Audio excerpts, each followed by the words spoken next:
Homs, Syria, dawn. There's ongoing gunfire throughout the entire day. For CNN's Arwa Damon, Neil Hallsworth and Tim Crockett, it was day 2 covering the unfolding tragedy.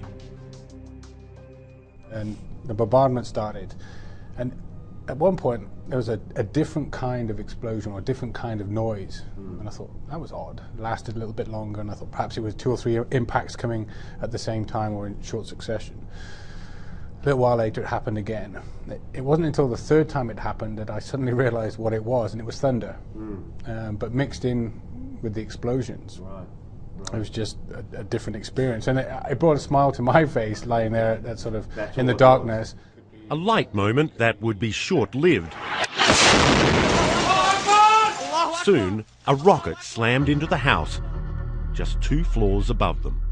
It hit us. It hit our house. There is something burning. The voice on the tape cries out. The media house in Baba Ahmed has been hit. Cut off the live camera, someone shouts. They have discovered our position. But nothing, they swear, will shut them down. Undeterred, the activists soldier on. There was one time where they were typing on the computer, and a rocket hit the house, and the lights went out, and the place shook. They just carried on typing like nothing had happened. Allahu Akbar. We survey the damage. To get to the upper floors, you really have to hug the wall because there's one window that's exposed, but this is where you really see the full impact of the damage that was caused by the incoming rounds. I mean, this right here, it just speaks for itself. One of the neighbors was in. She was there with her father. She was this 9-year-old girl. And, the rounds were impacting pretty closely. The guys were all on their computers.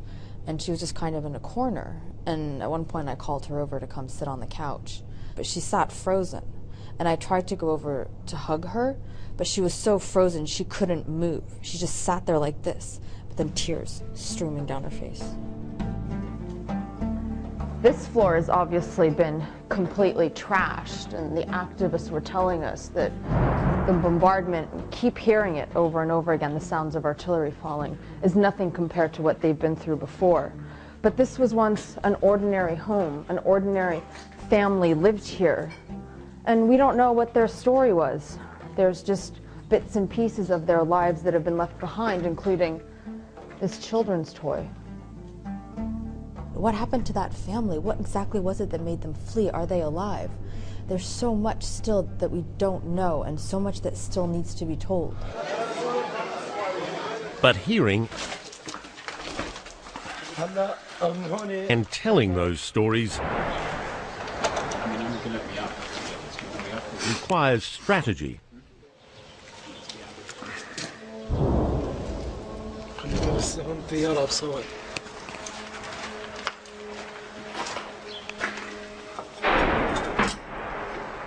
And how do you move? Like, Tim, you obviously are looking around for things that...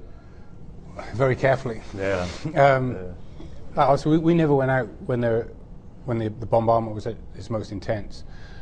Typically, that would start 7:30 in the morning and carry through to anywhere between 12 and 1.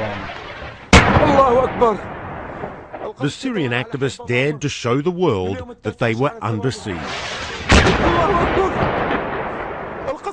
One of the biggest accomplishments for the media team here was getting up a live stream so that they could show the world exactly what was happening in real time. And they believed that this really aggravated the Syrian government. Now, this is one of the live cameras that they had set up outside, and they're telling us that it was shot by a sniper's bullet that went in right there and then came out the other end. This particular group that we were with, the Baba Ahmed media team, they're young. They're all in their 20s. They all had different lives a year ago, and they're so brave. They're so brave. They crawled on their bellies to try to get that shot of the tank to prove to the world that there are tanks in a certain location or whatever it is that they're trying to prove. They're uploading YouTube videos, they're putting messages out on Facebook, on Twitter, they're making themselves available for reports. Many of them have had family members that have been either seriously injured or killed as well. So knowing all that and yet to keep going out each day with their cameras to get the footage that they are is amazing. What they're doing, they feel is for their children, for their family, all these sort of things that until we ever found ourselves in that circumstances we can't really relate to. يعني مع كل القتل والدمار عم نحافظ على أعصابنا، عم نحافظ على إنه ما نكون نحن عندنا حقد أو نغذي الحقد عند الناس. إذا ما صار في تدخل من الخارج رح بحر دم لأنه إذا استمر الوضع بهاي الصورة كيف بدنا نحن نقدر نتعاطى مع الناس؟ يعني الناس خلص تنفجر، مستحيل حدا يقدر يتحمل، ما حدا يرد علينا إذا بدنا نعمل أي شيء. The Syrian army is simply shelling a city of cold, starving civilians. Also getting the message out was veteran war correspondent Marie Colvin, reporting for the Sunday Times of London. I was sort of starstruck by her, actually, just because of everything that she'd done, her passion, her desire to tell the story. Marie, I mean, you have covered a lot of conflicts over a long time. How does this compare? This is the worst, Anderson, for many reasons. The last one, I think it's the last time we talked when I was in Misrata. It's partly personal safety, I guess. There's nowhere to run. You can sort of figure out where a sniper is, but you can't figure out where, where a shell is going to land. On the CNN team's third night in Babarama, word spread that a ground offensive by the Syrian military was imminent.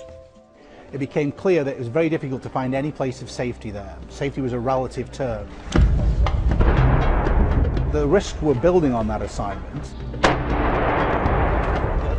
The risks were building. Quick, let's go. And time, it seemed, was running out.